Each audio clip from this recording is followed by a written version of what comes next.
Pending లో ఉన్న స్కాలర్షిప్లను విడుదల చేయాలని డిమాండ్ చేస్తూ హనుమకొండ జిల్లా కలెక్టరేట్ ప్రధాన గేటు ముందు విద్యార్థులు ప్లకార్డులు చేతపట్టుకుని నిరసన తెలిపారు. విద్యాశాఖ మంత్రిని నియమించకుండా విద్యార్థుల సమస్యలను పరిష్కరించకుండా కాంగ్రెస్ ప్రభుత్వం నిర్లక్ష్యం వహిస్తోందని మండిపడ్డారు. ఇంకా విద్యార్థుల ధర్నాకు సంబంధించి మా వరంగల్ ప్రతినిధి హరికృష్ణ మరింత సమాచారం అందిస్తారు. కొన్ని సంవత్సరాలుగా పెండింగ్ లో ఉన్న స్కాలర్షిప్లను కాంగ్రెస్ ప్రభుత్వం విడుదల చేయాలంటూ కూడా డిమాండ్ చేస్తూ ఏబీపీ ఆధ్వర్యంలో హనుమకొండ జిల్లా కలెక్టరేట్ ప్రధాన గేటు ముందు కూడా ఇటు విద్యార్థులంతా కూడా ప్లంకార్డు చేతులు పట్టుకొని కూడా నిరసన చెప్తున్నారు. ప్రస్తుతం మనం హనుమకొండ కలెక్టరేట్ ప్రధాన గేటు వద్ద మనం ఉన్నాము. ఇటు విద్యార్థులంతా కూడా విద్యార్థులంతా కూడా తమ ఏదైతే విద్యార్థులకు సంబంధించి ఫీజు రియంబర్స్మెంట్ కావచ్చు, ఇటు స్కాలర్షిప్లకు సంబంధించి కావచ్చు, ఫీజు రియంబర్స్మెంట్ విడుదల చేయకుండా ప్రభుత్వం కాలయాపన చేస్తూ ఇటు విద్యార్థుల జీవితాలను నాశనం చేస్తున్నట్టు కూడా విద్యార్థి సంఘాల నేతలు ఇటు ఏబీపీ ఆధ్వర్యంలో కూడా ఇటు ధర్నా చేపడుతున్నారు. ఇటు ప్లంకార్డులు పట్టుకొని కూడా నిరసన కార్యక్రమం చెప్తున్నారు. మనతో పాటు మాట్లాడేందుకు కూడా కొంతమంది విద్యార్థులు ఉన్నారు. అసలు ఏంది, ఎప్పటి నుంచి వీళ్ళకు స్కాలర్షిప్ రావడం లేదు, వీళ్ళకు కూడా సమస్యలు ఏందో ప్రధానంగా వారితో మాట్లాడి తెలుసుకునే ప్రయత్నం చేస్తే చెప్పండి అమ్మా, మీకు ఎప్పటి నుంచి స్కాలర్షిప్ రావడం లేదు? ఇప్పటికి 3 years అవుతుంది. రియంబర్స్మెంట్ అనేది పడట్లేదు, చాలా ఇబ్బంది పడుతున్నాం. కాలేజెస్ కూడా క్లోజ్ చేస్తామంటున్నారు. మా లైఫ్ ఖరాబ్ అవుతుంది, మీరు చూసుకోవాలి. ఇప్పటికి 15% అన్నా విడుదల చేస్తే మా లైఫ్ ఇంకా బాగుంటుంది. ఇంకా మేము హైయర్ ఎడ్యుకేషన్స్కి వెళ్ళాలంటే మాకు రియంబర్స్మెంట్ అనేది చాలా అవసరం. మేము ఫైనాన్షియల్ ప్రాబ్లం ఉండే కదా కాలేజ్కి వచ్చేది, వాళ్ళు కూడా గవర్నమెంట్ మమ్మల్ని మధ్యలో ఆగం చేస్తే మేమే ఆగం అయిపోతాం కదా. We want reimbursement.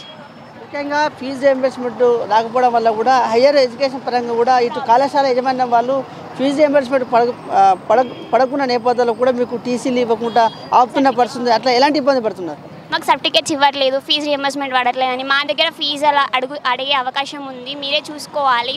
గవర్నమెంట్ ఉన్నది అందరి కోసం కదా, కేవలం విద్యార్థుల కోసం కదా. మనం ఇంకా ఎక్కువ డెవలప్ అవ్వాలంటే ఎడ్యుకేషన్ అనేది చాలా అవసరం. మీరు ఎడ్యుకేషన్ మంచిగా చదువుకోవాలి, ఎలాంటి ఇబ్బంది పడొద్దు అంటే రియంబర్స్మెంట్ అనేది పడాలి, స్కాలర్షిప్ కూడా పడాలి. కొంతమంది మనతో పాటు ఏబీపీ నాయకులు ఉన్నారు. ప్రధానంగా వాళ్ళు ప్రభుత్వాన్ని ఏం డిమాండ్ చేస్తున్నారు, ఎప్పటి నుంచి స్కాలర్షిప్ సంబంధించి పెండింగ్లో ఉంది, ఎలాంటి ఇబ్బందులు కలుగుతున్నాయి, ప్రభుత్వాన్ని ఏం డిమాండ్ చేస్తున్నారో వారితో మాట్లాడుతున్నారు. చెప్పండి, మీరు ముఖ్యంగా ప్రభుత్వాన్ని ఏం డిమాండ్ చేస్తున్నారు? ప్రభుత్వాన్ని మేము ఏం డిమాండ్ చేస్తున్నామంటే, దాదాపు మనం తెలంగాణ ఎందుకు సాధించుకున్నామని అందరికీ తెలుసు. దాదాపు యూనివర్సిటీ కేంద్రాలలో, అదేవిధంగా ఉస్మానియా యూనివర్సిటీ అయితేంది, కాకతీయ యూనివర్సిటీ అయితేంది, ఇట్లా యూనివర్సిటీ కేంద్రాలలో పెద్ద ఎత్తున విద్యార్థి లోకము మమేకమై తెలంగాణను సాధించుకున్నాం. గత ప్రభుత్వం 10 సంవత్సరాలు పాలించింది.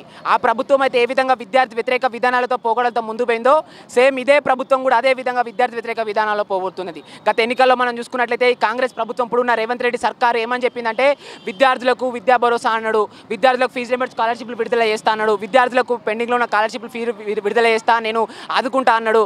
అయ్యా, నువ్వు వచ్చి సంవత్సరం నాడ గడుస్తున్నాయి కదా, ఎంతమంది ఇంతవరకు ఎన్ని నిధులు నిర్వహించినవు అనేసి అసెంబ్లీ సమావేశాలు అడుగుతున్నాయి కదా, దాంట్లో ఒకసారి మాట్లాడు అనేసి అడుగుతున్నాం. అదేవిధంగా ఏబీపీ ఆధ్వర్యం నుంచి ఒకటే డిమాండ్ చేస్తున్నది, పెండింగ్లో ఉన్న స్కాలర్షిప్లు ఫీజు రియంబర్స్మెంట్ వెంటనే విడుదల చేయాలి. అదేవిధంగా విద్యారంగానికి 15% నిధులు కేటాయించాలనేసి ఏబీపీ డిమాండ్ చేస్తున్నది. అదేవిధంగా గిరిజన సంక్షేమ పాఠశాలలు అయితేంది, అదేవిధంగా సంక్షేమ పాఠశాలలు ఎస్సీ ఎస్టీ బీసీ సంక్షేమ పాఠశాలలు అయితేంది ఏ విధంగా మరుగున పడిపోతున్నాయి మనం అందరం చూస్తున్నాం.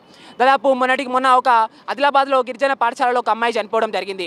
అక్కడ చనిపోయిన కనీసం అక్కడ మంత్రి ఎమ్మెల్యేలు ఎవరు కూడా దాని మీద స్పందనించకపోవడం ఎంతో బాధాకరం. అదేవిధంగా ఇక్కడ ఉన్న స్థానిక మంత్రి కొండా సురేఖ వాళ్ళ ఇంట్లో ఒక కుక్క చనిపోతే ఆమె ఏంటిది ఒక ఇంట్లో పెద్ద మనిషి చనిపోయినట్టు ఆ విధంగా ఏడ్చింది. కానీ ప్రభుత్వ పాఠశాలలో, అదేవిధంగా ప్రభుత్వ గిరిజన సంక్షేమ పాఠశాలలో చదివిన విద్యార్థులు చనిపోతే మాత్రం నీకు పట్టనంతా ఉందా అనేసి నేను ఈ రేవంత్ రెడ్డి సర్కార్ని అడుగుతున్నాను. ముఖ్యంగా కాంగ్రెస్ ప్రభుత్వం వచ్చిన కానీ కూడా ఇప్పటివరకు కూడా ఒక దఫాలో కూడా ఫీజు రియంబర్స్మెంట్ విడుదల చేసిన పరిస్థితి లేదు. రానున్న రోజుల్లో మీరు ఎలాంటి విద్యార్థుల పక్షాన ఏ విధంగా మీరు పోరాటం చేయబోతున్నారు? రాబోయే రోజుల్లో 8,000 కోట్ల ఫీజు రియంబర్స్మెంట్ స్కాలర్షిప్ విడుదల చేయలేనట్టయితే ఖచ్చితంగా అసెంబ్లీ గేట్లు ముట్టడిస్తామని ఈ సందర్భంగా హెచ్చరిస్తున్నాము. అదేవిధంగా బడ్జెట్ సమావేశాల్లో పోయిన సంవత్సరం సందర్భంగా 12, 13%, 11% బడ్జెట్ సమావేశాల్లో విద్యా కేటాయించలు, కానీ అది ఇంతవరకు కూడా దాన్ని పాటించలే, దాన్ని సరిదిద్దలే, అది ఇంతవరకు కూడా విడుదల చేయలే. ఉన్న ఫీజు రియంబర్స్మెంట్ స్కాలర్షిప్ విద్యా వ్యవస్థ సంబంధించింది కూడా ఇంతవరకు పర్టికులర్ చేయలే. అదేవిధంగా ఇప్పుడు కూడా 15% డిమాండ్ చేస్తున్నాము. ఆ 15% కూడా విద్యకు సంబంధించిన దాని మీద ఖచ్చితంగా మీరు ఫీజు రియంబర్స్మెంట్ స్కాలర్షిప్ లేని ఎడల ఖచ్చితంగా మీరు ఏ విధంగా అయితే ఎక్కడెక్కడ పర్యటన చేస్తారో చూసుకొని 100% అడ్డుకుంటామని చెప్పేసి సందర్భంగా హెచ్చరిస్తున్నాం.